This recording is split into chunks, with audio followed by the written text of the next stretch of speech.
High in the Caucasus Mountains lived an old blacksmith named Soslan, known for his skill and firm character. He could forge a horseshoe that never wore out and a sword that never dulled.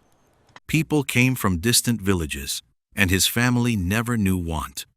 But Soslan carried a heavy trouble. His 3 sons, the eldest, Ahmed, was proud and lazy. The middle one, Murtaz, was greedy and envious. The youngest, Daoud, was weak-willed. The blacksmith worked from morning till night, while his sons drank wine, played backgammon, and argued over their inheritance. "Father, why do you work like an ox?" said Ahmed. "Divide your wealth and rest." "Too early," replied Soslan. "First learn to live by your own hands." But the sons only laughed. They were used to Soslan always helping, always paying, always protecting. They stopped respecting him and began calling him a greedy old man. Soslan's wife Zara died early, and he raised his sons alone. He thought, "When I grow old, they will be my support." He continued to work, save money, buy houses and land for them. And they took everything and lost it at dice or drank it away. One day, Soslan fell seriously ill. He called Ahmed. "Go to the smithy. Finish the order." "I don't know how. You never taught me," yawned Ahmed, and left. He called Murtaz. "Buy medicinal herbs." Murtaz took the money. "This is too little. Give me more." Soslan gave his last coins. Murtaz returned after 3 days with few herbs and a new dagger. He called Daoud. "Bring me water."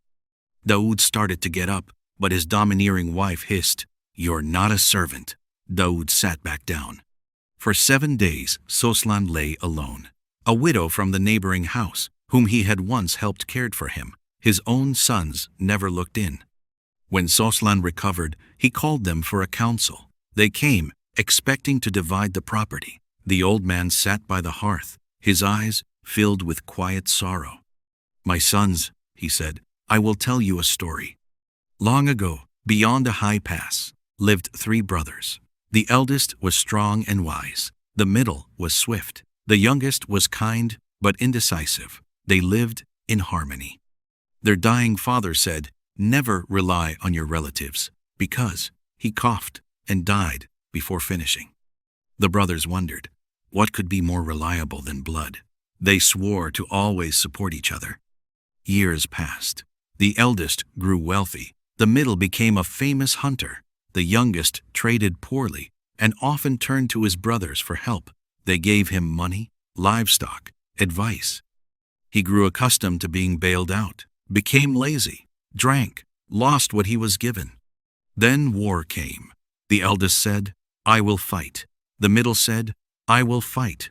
The youngest said, "I will guard the houses. I am weak. You will protect me." The brothers left, but the youngest failed. He could not protect the livestock, keep the grain, or shield the women. When the brothers returned, they found a ruined house and weeping wives. The eldest cried out, "We entrusted you with everything." The youngest wept, "You said I was weak.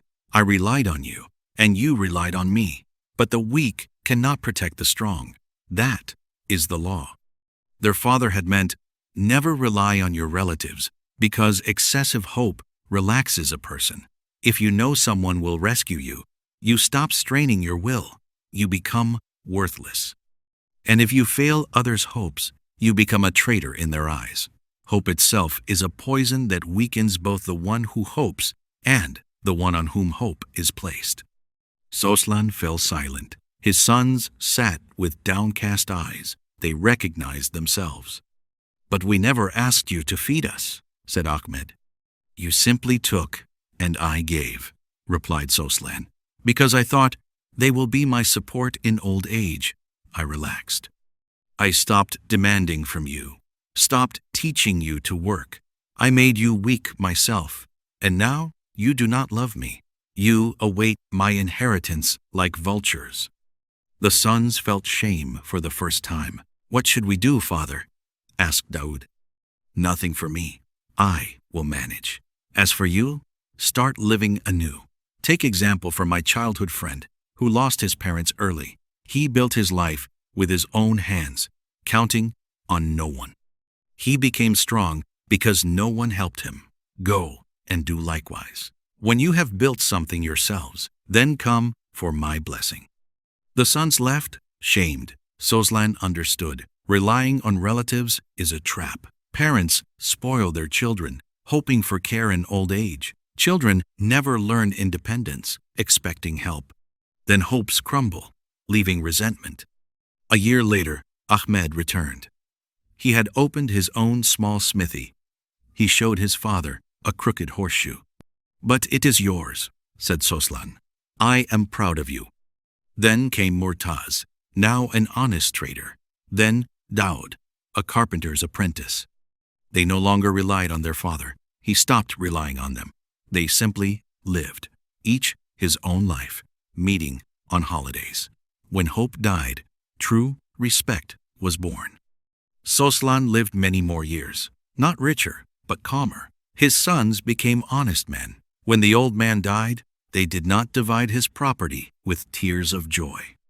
They stood in silence at the grave, holding each other's hands.